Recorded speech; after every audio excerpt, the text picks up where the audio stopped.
And looking back over this period, the civil rights laws, Brown in 54 and 55, 64, 65, all these things, have these turned out the way you thought at the time they'd turn out?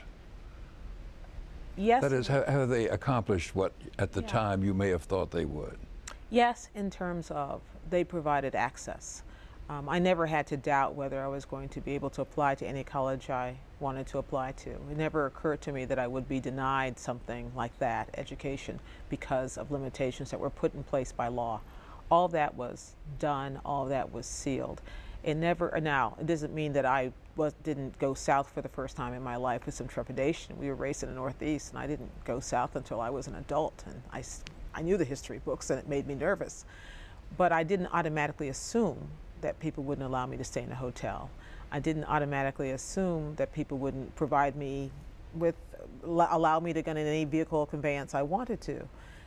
But you always were a little bit aware of the history and the possibility of it, so that when you were denied something as simple as a decent table in a restaurant, it was all lurking.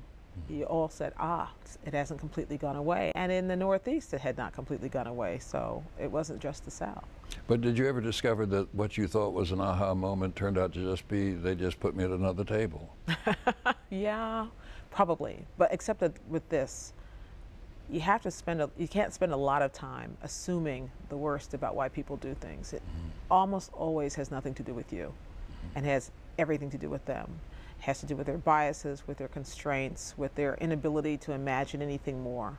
And so rather than, and I tell this to young people all the time, rather than going around saying, aha, they didn't give this to me because I was black or I was a woman, you stop and think, they didn't give it to me because they couldn't imagine me in this role.